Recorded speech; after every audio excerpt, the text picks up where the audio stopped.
పాపం ఒకసారి తీసుకుపోయి ఇద్దామని అస్సలు అనుకోడు మా ఆయన మాత్రం. నాకేమో బయట చేసే ఈ బజ్జీలన్నా పకోడీ అన్నా చాలా ఇష్టం. కానీ ఆయన మాత్రం అసలు తీసుకునే రాడు. ఎందుకేంటి ఇంట్లో చేసుకొని తినగాని బయట మాత్రం తీసుకురాను అని చెప్తాడు. ఇంకప్పుడే వర్షం పడుతుంది. కరెక్ట్గా మా చిన్నోడు కూడా పడుకుండిపోయాడు. ఇంకా ఇలా ఉల్లిపాయలు కట్ చేసి పెట్టేసుకున్నాను. ఇవి పకోడీ కోసము. పచ్చిమిర్చి కూడా ఘాట్లు తీసి పెట్టేసుకున్నాను. ఒక 2 పొటాటాలు కూడా ఇలా పొడుగ్గా కట్ చేసి పెట్టేసుకోవాలి. ఇవైతే మా పిల్లల కోసము. ఇంకా ఇలా క్యాప్సికమ్ ముక్కల్ని కూడా 4 భాగాలుగా ఇలా ఘాట్లు పెట్టేసుకోవాలి. ఇంకా ఇందులో స్టఫ్ చేసి పెట్టుకుంటే ఇంకా బాగుంటుంది ఏదైనా మసాలా ప్రిపేర్ చేసి. కానీ ఆ మసాలా ప్రిపేర్ చేయాలంటే మిక్సీ పట్టాలి. మళ్ళీ అంతలోపు మా చిన్నోడు లేస్తాడని చెప్పేసి నేనైతే అలా చేసేసుకోలేదు. ఇలా సింపుల్గా వేసేసుకుంటున్నాను.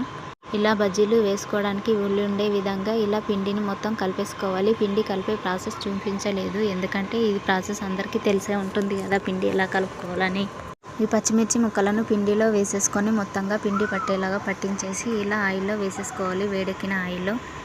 కానీ అవి బజ్జీల్లాగా రాలేవు, ఎటో వచ్చేసినాయి. అందుకనే నేనైతే ఒక్కోసారి ఇలా టిప్ పాటించి చేసేసుకుంటాను.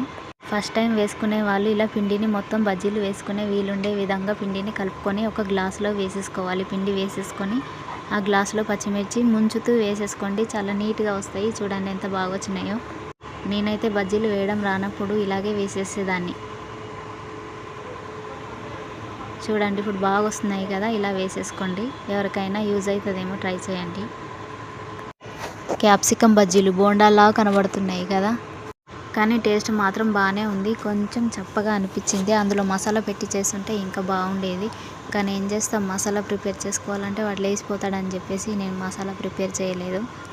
తర్వాత మా పిల్లల కోసం అయితే ఇలా ఆలు ఇలా కట్ చేసేసి ఇలా వేసుకుంటాను. ఎప్పుడు బజ్జీలు చేసినా మా పిల్లలకు సపరేట్గా ఇలా చేస్తాను. ఉల్లిపాయ ఇంకా పొటాటో బజ్జీలు వాళ్ళు ఇష్టంగా తింటారు.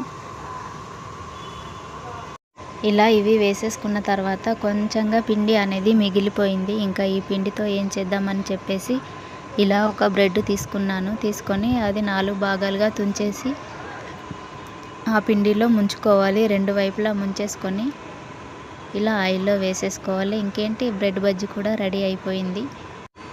కానీ తొందరగా మాడిపోయింది, ఎందుకంటే ఆయిల్ బాగా హీట్ ఉండే కదా, అందుకని మాడిపోయింది. మీరు చేసుకోవాలనుకుంటే ఆయిల్ కొంచెం లో ఫ్లేమ్లో పెట్టేసి బ్రెడ్ బజ్జీ వేసుకోండి.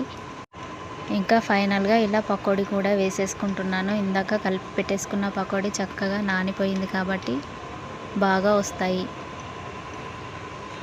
ఇంకా ఫైనల్గా అన్నీ ఇలా వేసేసుకున్నాను. హ్యాపీగా తినేద్దామని చెప్పేసి ఇంకా తినేస్తున్నాం. చాలా బాగుంది, టేస్ట్ మాత్రం ఒకసారి ట్రై చేయండి. వీడియో నచ్చినట్లయితే సబ్స్క్రైబ్ చేసుకొని కామెంట్స్ చేయండి. వెళ్తూ ఒక లైక్ ఇచ్చి వెళ్ళండి.